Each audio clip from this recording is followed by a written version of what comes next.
Moscow. The Cold War is at its peak. Behind the walls of the Kremlin, the Soviet Union is fighting a battle the world can barely see. Not with tanks, not with missiles, but with spies. For years, the KGB had quietly built one of the largest technology theft networks in history.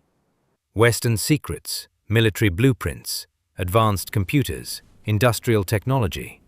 Everything was being stolen and shipped back to Moscow. To the Soviet Union, it was the perfect operation, until one man decided to betray them.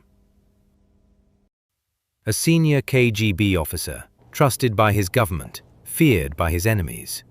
His code name in the West would become Farewell, and what he revealed would shake the foundations of Soviet intelligence. The secret war nobody saw. By the late 1970s, the Cold War had entered a new phase.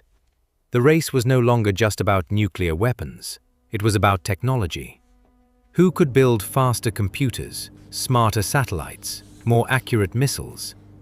The Soviet economy struggled to keep pace with Western innovation. Developing advanced technology from scratch was expensive and slow.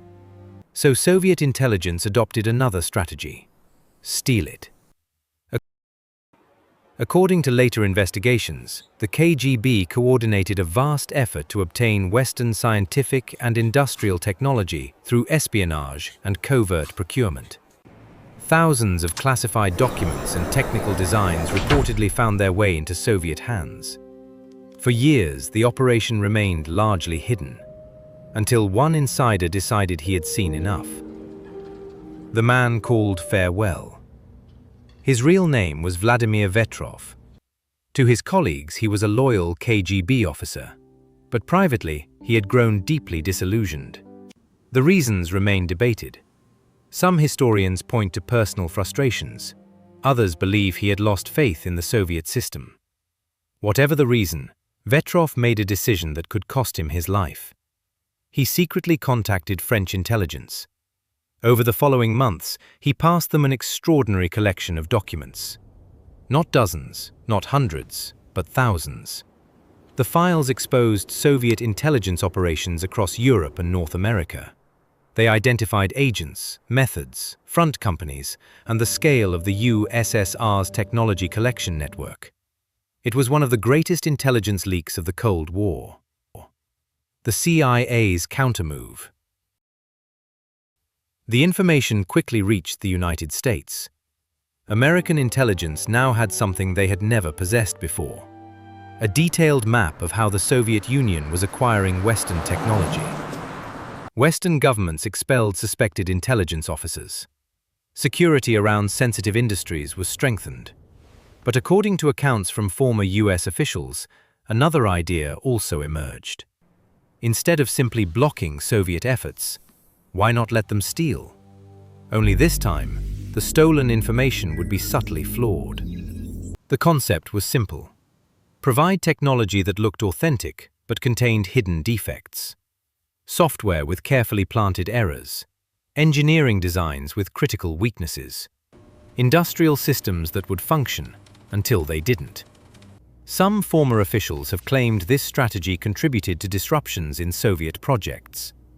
One frequently repeated story alleges that compromised software played a role in a major Siberian pipeline explosion.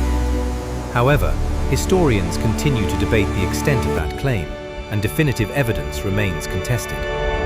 What is well established is that the intelligence provided by Vetrov fundamentally changed how the West responded to Soviet technology theft. The spy who vanished. For a time, Vetrov remained undiscovered.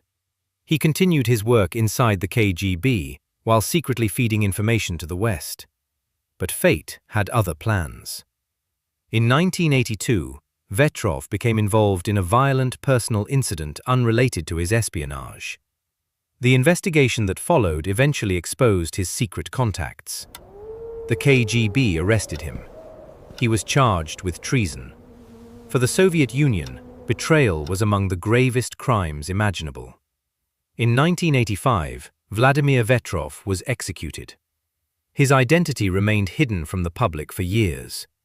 To the West, however, His intelligence had already changed the course of the Cold War. Legacy. Operation Farewell was not a battle. No cities were captured, no missiles were launched.